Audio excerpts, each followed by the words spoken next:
Hello दोस्तों, नमस्कार। स्वागत है एक बार फिर से आप सभी का अपने प्रिय चैनल पर। दोस्तों, दिन भर की बड़ी खबर में सबसे पहले आपको बताएंगे जहां पीओके जाकर अमेरिकी दूत ने कर दी बहुत बड़ी भूल। भारत को संप्रभुता के खिलाफ खिलवाड़ मंजूर नहीं। बताएंगे दोस्तों, अब भारत ने अमेरिका को दिया है इस मामले में सबसे बड़ा और खड़ा जवाब। साथ ही साथ आपको बताएंगे जहां बड़ी खबर, अखिलेश यादव का बहुत बड़ा भारतीय जनता पार्टी पर हमला। कहा बीजेपी अगर फिर सत्ता में आई तो लद्दाख की पेंगोंग लेक यानी पेंगोंग झील के लिए भी चीन से वीजा लेना होगा। बताएंगे दोस्तों अखिलेश यादव की बौखलाहट। साथ ही साथ बताएंगे जहां भारत से छेड़खानी कर रहे पश्चिमी देश, लेकिन पुतिन ने 24 घंटे में दूसरी बार मोदी सरकार की कर दी तारीफ। बताएंगे इस बार क्या कहा व्लादिमीर पुतिन ने। साथ ही साथ दोस्तों लोकसभा चुनाव से सबसे बड़ी खबर, अब सबसे बड़ी अपडेट आपको बताएंगे। एक से एक जानकारी बताएंगे, बने रहेगा वीडियो अंत तक। लेकिन खबरों में आगे बढ़ने से पहले अगर आप भी मानते कि 2024 के लोकसभा इलेक्शन के बाद नरेंद्र मोदी जी ही होंगे अगले प्रधानमंत्री, तो वीडियो को भी कर दीजिए लाइक, चैनल कर दीजिए सब्सक्राइब, बेल आइकन दबाइए। साथ ही कमेंट बॉक्स में लिख दीजिएगा जय हिंद। जी हाँ दोस्तों, तो चलते हैं पहली और सबसे बड़ी खबर की तरफ, जहां भारत को संप्रभुता के साथ खिलवाड़ मंजूर नहीं। पीओके जाकर अमेरिकी दूत ने कर दी बहुत बड़ी भूल। बता दें, हाल ही में पाकिस्तान में अमेरिका के राजदूत ने कब्जे वाले कश्मीर यानी पीओके का दौरा किया था। भारत को अमेरिका की हरकत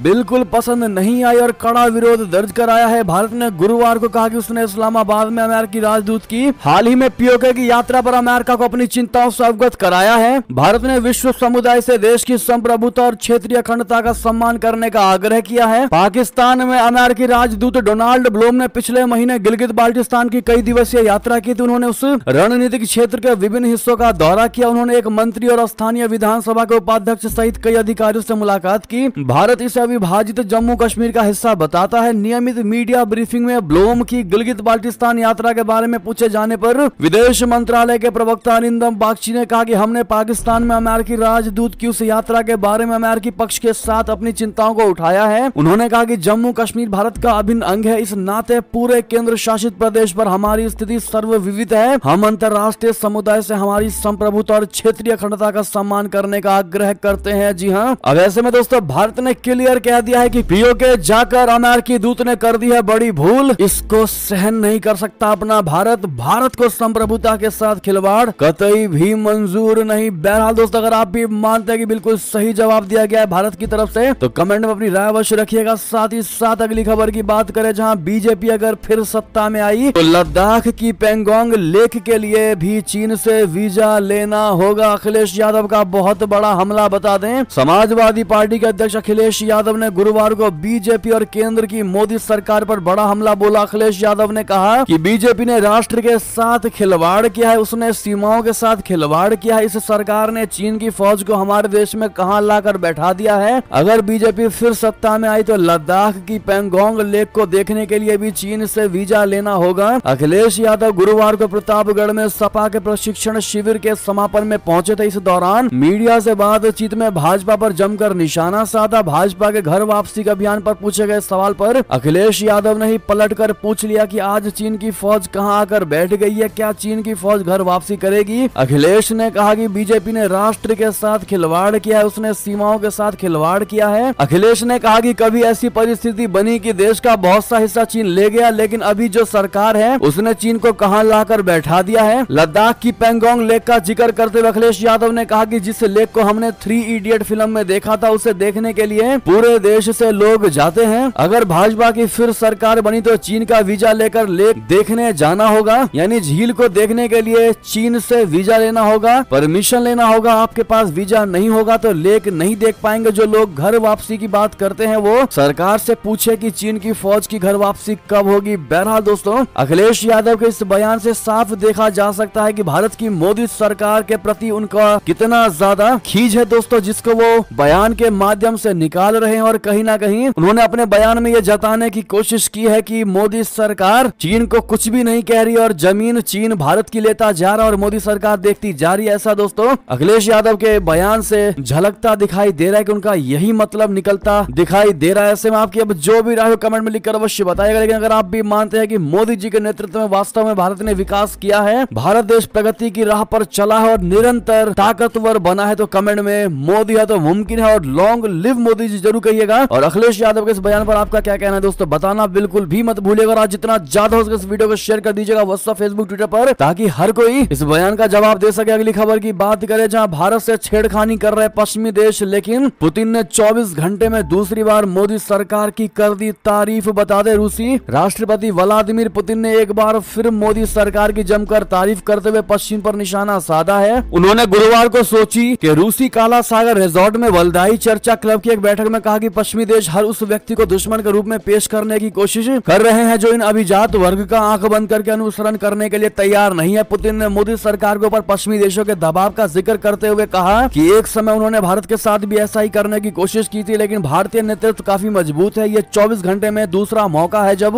व्लादिमीर पुतिन ने पीएम मोदी और भारत सरकार की जमकर तारीफ की है। जी हाँ दोस्तों, इतना ही नहीं, यूएनएससी में भारत को मिले स्थायी सदस्यता पर भी रूसी राष्ट्रपति व्लादिमीर पुतिन ने खुलकर भारत का समर्थन किया। पुतिन ने कहा कि भारत यूएनएससी का अस्थायी सदस्य होना चाहिए। साथ ही रूसी राष्ट्रपति व्लादिमीर पुतिन ने लगातार हो रहे भारत के मजबूत आर्थिक विकास की भी सराहना की। जी हाँ, उन्होंने कहा कि निश्चित रूप से उन देशों को संयुक्त राष्ट्र सुरक्षा परिषद में प्रतिनिधित्व किया जाना चाहिए जो अंतर्राष्ट्रीय मामलों में बहुत महत्व प्राप्त कर रहे हैं और अपनी विशाल शक्ति के कारण प्रमुख अंतर्राष्ट्रीय मुद्दों के निर्णय के तरीके को प्रभावित कर सकते हैं और करते हैं। ये कौन से देश हैं? भारत, ब्राजील और दक्षिण अफ्रीका। जी हाँ दोस्तों, अब ऐसे में भारत के प्रधानमंत्री नरेंद्र मोदी जी की दोबारा तारीफ करने के लिए once again thank you Putin जरूर कहिएगा आप लोग। अगली खबर की बात करें, जहां पर जम्मू कश्मीर से बड़ी खबर, JKDFP पर गृह मंत्रालय का सबसे बड़ा एक्शन, UAPA के तहत गैर कानूनी संगठन घोषित। जी हाँ, केंद्र ने बृहस्पतिवार को जेल में बंद अलगाववादी नेता शब्बीर अहमद शाह की Jammu Kashmir democratic freedom party यानी JKDFP को भारत विरोधी और पाकिस्तान समर्थक गतिविधियों के मद्देनजर 5 साल के लिए प्रतिबंधित कर दिया है। एक आधिकारिक अधिसूचना में इसकी जानकारी दी गई है। अधिसूचना में कहा गया है कि प्रतिबंध का आदेश गैर कानूनी गतिविधियां रोकथाम अधिनियम के तहत दिया गया। जम्मू कश्मीर के प्रमुख अलगाववादी नेता शाह ने 1998 में इसकी स्थापना की थी। शाह की पार्टी JKDFP हुर्रियत कॉन्फ्रेंस की एक घटक थी। शाह फिलहाल तिहाड़ जेल में बंद है। अगली खबर की बात करें, जहां कनाडा में खालिस्तान समर्थक जगमीत सिंह की पार्टी की सबसे बड़ी जीत, 34 प्रत्याशी विजयी, जस्टिन ट्रूडो होंगे खुश। आपको बता दें, कनाडा के मैनीटोबा प्रांत में पंजाबी मूल के जगमीत सिंह की पार्टी न्यू डेमोक्रेटिक पार्टी यानी NDP ने शानदार प्रदर्शन किया है। 57 विधानसभा सीट में से 34 पर जगमीत सिंह के प्रत्याशी जीते हैं। इनमें 3 पंजाबी मूल के कनाडाई भी शामिल है। इस दौरान जहां दिलजीत बड़ार बयोज ने विधानसभा सीट जीती, वहीं मिंटू संधू और जसदीप देवगन क्रमशः द मैपल्स और मैक फिलिप्स से चुने गए हैं। ये तीनों न्यू डेमोक्रेटिक पार्टी NDP से हैं, जिसने बहुमत हासिल किया है। प्रांत में NDP सरकार बनाएगी। वहीं बरार और संधू भी कैबिनेट पद की दौड़ में है। कुल 9 पंजाबी मूल के NRI मैदान में थे। इससे पहले 2019 के विधानसभा चुनाव में 2 पंजाबियों दलजीत बरार और मिंटू संधू ने कनाडा के मैनीटोबा में चुनाव जीता था। इतना ही नहीं दोस्तों, आपको यह भी बता दें कि कनाडा के 41 राजनयिकों को निकालने पर अड़ गया है अपना भारत। ट्रूडो को विदेश मंत्रालय की 2 टुक बता दें। भारत और कनाडा के बीच जारी राजनयिक तनाव के बीच भारतीय विदेश मंत्रालय ने कल गुरुवार को साप्ताहिक प्रेस कॉन्फ्रेंस की और प्रेस कॉन्फ्रेंस के दौरान विदेश मंत्रालय के प्रवक्ता अरिंदम बागची ने साफ शब्दों में कहा है कि भारत की तुलना में कनाडा के बहुत ही ज्यादा डिप्लोमेट नई दिल्ली में हैं। इसे कम करने की आवश्यकता है। दरअसल 2 दिन पहले ही ब्रिटिश अखबार फाइनेंशियल टाइम्स ने अपनी एक रिपोर्ट में कहा था कि भारत ने कनाडा को 10 अक्टूबर तक का अल्टीमेटम देते हुए अपने 41 डिप्लोमेट को वापस बुलाने के लिए कहा है। रिपोर्ट के मुताबिक भारत ने सख्त लहजे में कहा है कि तय समय के बाद भी ये राजनयिक अगर भारत में रहते हैं तो इनकी सभी छूट खत्म कर दी जाएगी। दोस्तों, ऐसे में आपको बता दें, इन सब में भी सबसे बड़ी बात यह है कि कनाडा के चक्कर में भारत के साथ रसातल में जा सकता है अमेरिका।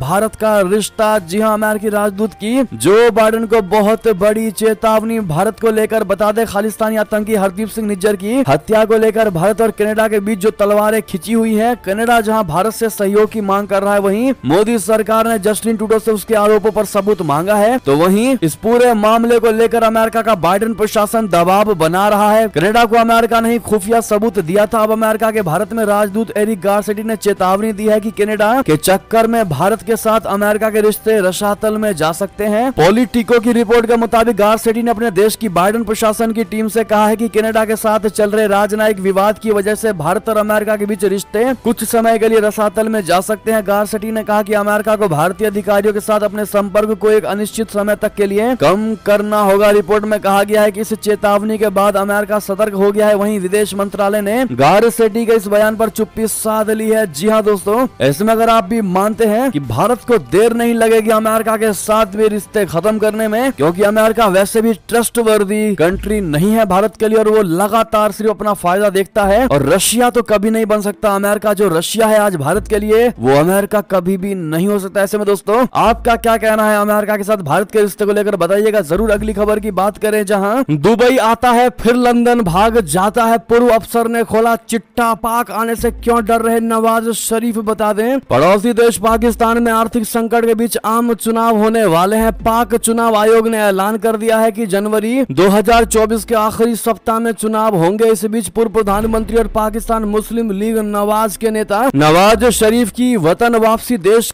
में चर्चा का विषय बनी हुई है। वो पिछले 4 सालों से लंदन में। उनके भाई और पूर्व प्रधानमंत्री शहबाज शरीफ ने कहा है कि नवाज इसी महीने की 21 अक्टूबर को कनेक्टिंग फ्लाइट के जरिए पाकिस्तान आएंगे। वो 21 अक्टूबर को लंदन से अबू धाबी अंतर्राष्ट्रीय हवाई अड्डे पर उतरेंगे और उसी दिन लाहौर पहुंचेंगे। इस बीच ये भी कयास लगाया जा रहा है कि पाकिस्तान लौटते ही नवाज जेल जाएंगे। आपराधिक वकीलों का मानना है कि शरीफ को वतन वापसी के बाद सीधे जेल जाना ही होगा, जबकि PMLN की कानूनी टीम के सूत्रों का दावा है कि पूर्व प्रधानमंत्री को वापस जेल नहीं जाना पड़ेगा। उधर पाकिस्तानी पूर्व अफसर और मानवाधिकार कार्यकर्ता आरिफ अजाकिया ने मजाकिया अंदाज में पाकिस्तान के सूरत हाल पर तंज कसा और कहा कि 4 हफ्ते की छुट्टी लेकर लंदन गए। नवाज शरीफ 4 साल से लंदन में ही मजे कर रहे हैं, उन्हें अब पाकिस्तान आने से भी डर लगता है। अजाकिया ने कहा कि नवाज शरीफ लंदन से दुबई आते हैं, अबू धाबी आते हैं, लेकिन फिर लंदन भाग जाते हैं। उन्हें अपने गिरफ्तारी का डर सता रहा है। चलते अगली खबर की तरफ, जहां नेपाल में पहली बार हिंदुओं को दौड़ा दौड़ा कर मारा, छत से फेंके गए पत्थर, अनिश्चित काल के लिए लगा दिया गया कर्फ्यू। जी हाँ दोस्तों, कभी था हिंदू राष्ट्र, लहराती थी सनातन का पताका,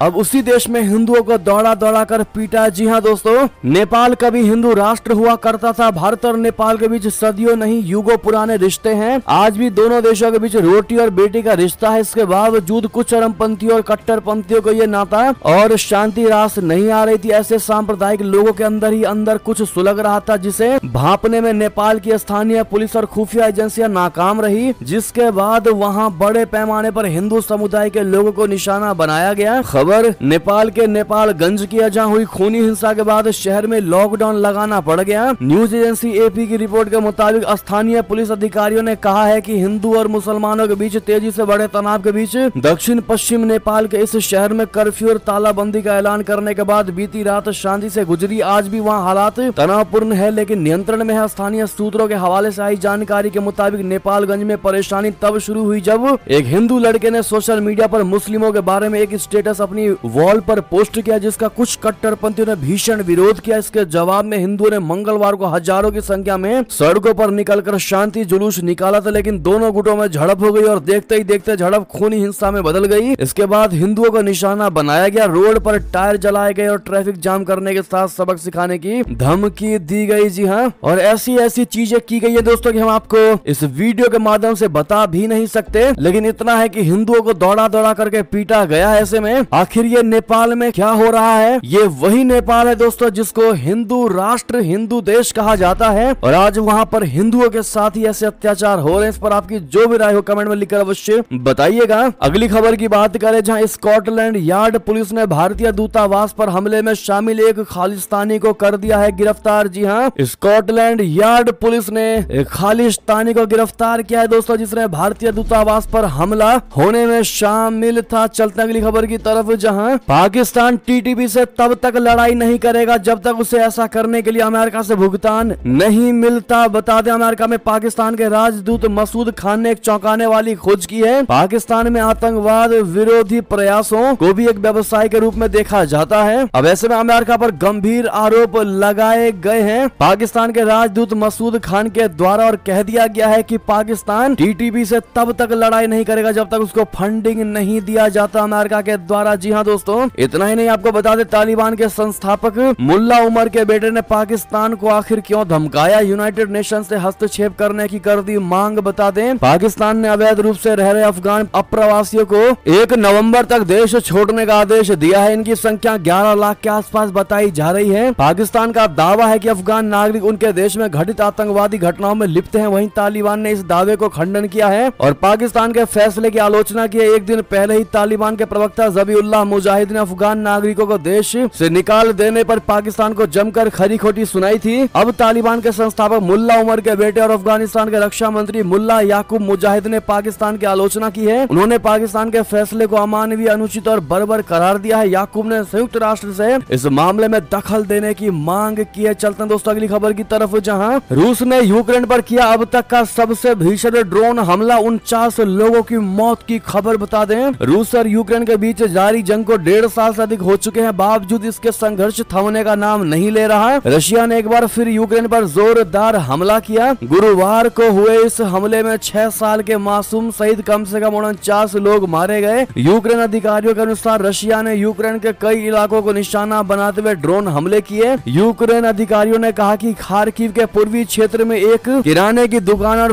कैफे पर हमले हुए। यूक्रेन के राष्ट्रपति वोलोडिमिर जेलेंस्की ने कहा कि हमला रशिया की सीमा से लगे युद्धग्रस्त क्षेत्र के कुपियांस जिले में हुआ। यहाँ मॉस्को की सेनाएं पिछले साल यूक्रेनी सैनिकों के हाथों खोए हुए क्षेत्र को फिर से हासिल करने के लिए प्रयास कर रही है। साथ ही साथ आपको बता दें, चीन ने श्रीलंका की पीठ में घोंपा छुरा, IMF से मिलने वाले ऋण में लगाया अड़ंगा। बता दें, चीन ने मदद करने की आड़ में श्रीलंका को अपने ऋण जाल में फंसाकर उसकी ही पीठ में छुरा घोंप दिया। दरअसल चीन अब श्रीलंका को अंतर्राष्ट्रीय मुद्रा कोष से मिलने वाले बेल आउट पैकेज की राह में अड़ंगा लगा रहा है। निक्केई एशिया की रिपोर्ट के अनुसार पिछले महीने IMF अधिकारियों ने श्रीलंका का दौरा किया था, जिसे बाद में उम्मीद थी कि जल्द ही श्रीलंका को बेल आउट पैकेज मिल जाएगा, लेकिन चीन के अड़ंगे ने पूरा गेम ही पलट कर रख दिया। रिपोर्ट के अनुसार IMF ने श्रीलंका को कर्ज देने के लिए चीन की वित्तीय गारंटी मांगी थी, लेकिन चीन ने बेल आउट पैकेज की पहली समीक्षा में श्रीलंका को अयोग्य बता दिया, जिसके बाद IMF से मिलने वाले कर्ज पर संकट के बादल मंडराने लगे। अगली खबर की बात करें, जहां कश्मीर और अरुणाचल को भारत से अलग दिखाने के लिए न्यूज क्लिक ने चलाया था एजेंडा, पुलिस का गंभीर आरोप। बता दें, दिल्ली पुलिस ने कहा है कि न्यूज क्लिक के संस्थापक प्रबीर पुरकायस्थ को इस बात के सबूत मिलने के बाद गिरफ्तार किया गया है कि उनके पोर्टल ने